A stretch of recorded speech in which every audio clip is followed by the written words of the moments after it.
I don't know if you knew this, but there is actually a new glitch inside of Grow A Garden that allows you to infinitely run sprinklers. And this isn't the normal sprinkler glitch, you know, where you leave the game and you come back, right? And they're still going. This is actually where they in-game will continue running. And pretty much what it's going to look like is this, right?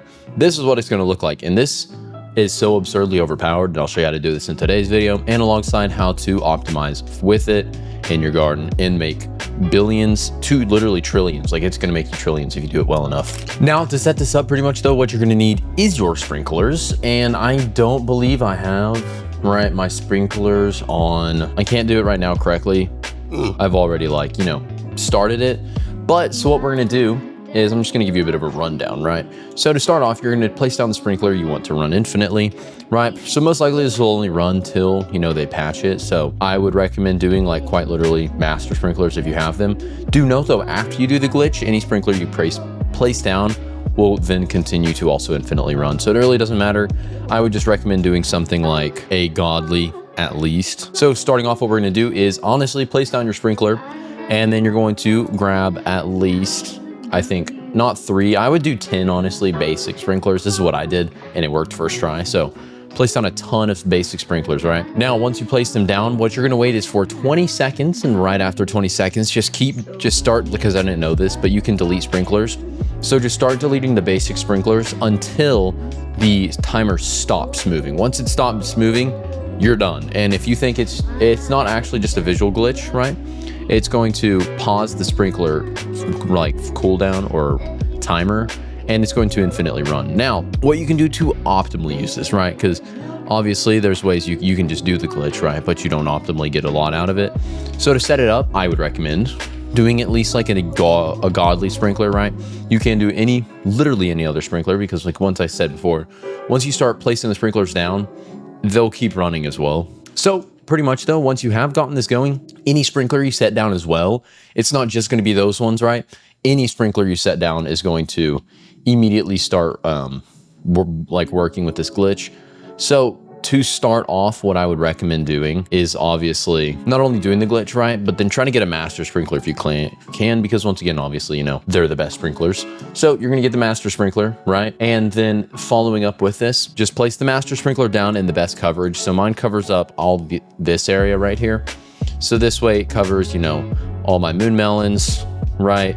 Covers all of the flowers, my sunflowers, and most of my ember lilies. So once you obviously have set up your garden correctly, pretty much what you should do is get your plants going, right? And this is really optimal and helpful, I would say, if you don't have things like a dragonfly to farm the crap out of, you know, golden mutations. Like that guy has like 3 dragonflies, right? I've been borrowing some of them, right? But if you don't have dragonflies, you can't, you know, force golden mutations on everything. So what you can do in the meantime while you wait for like events is, if you do have, once again, remember this, if you want to check, the sprinklers you get affect different things. So starting off with, you know, obviously the basic one, the basic sprinkler only increases the fruit size, not by a lot, but only that. So then the advanced will increase growth speed and mutation chances, not size, but also mutation. And then you also have the godly one, which increases all of those. And then the master one, which increases all of them better and for longer time. Obviously, time doesn't matter with this method, but that is one thing to note. You can also, this has been said by the developer Stack.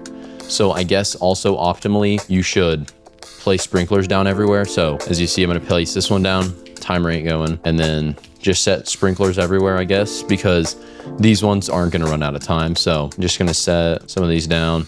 I would also put them in your inventory so you can see if you're even placing them. Whoa, now there goes some of them, right? So these aren't going to ever end. And then I can take like another godly, put a godly there, put a godly there. And then look at this, their time isn't going down. But additionally, I can slap some advanced, some basics, because remember, once again, all of these stack abilities. So if you stack these as well, you'll get better value. Now that those are all covered, right? Pretty much everything is covered. So now what we can then do is start focusing on like the strategy. So what I'd recommend doing is refining, or, you know, just collecting everything that doesn't have the mutation you want. Pretty much gold or rainbow. Just collect everything that isn't gold or rainbow until, you know, you have as many that you think this is good. And then, so like I've pretty much almost collected everything that isn't gold or rainbow. Obviously some are growing that aren't. But once you have collected all of these, pretty much what you're then following up going to do is just leave it running, right? So another thing, as I was saying before, is these increase the chances of mutations. This also means for things like events. So if there's a night event, right, this is going to impact if you get moonlit on those things, or if there's different things besides that, like disco or admin ones, it's going to impact those as well. Do note that, and I would recommend heavily to take advantage of that, because then once again, you'll be able to grind these mutations and increase your chances on actually even getting those. And I do believe, I don't know, but I feel like this makes sense, is if this does also apply to something like the disco bee, meaning you could farm like with that as well. Anyways though, this is going to literally definitely get patched soon, so make sure you take advantage of this, because you'll be able to make billions and trillions off of this. So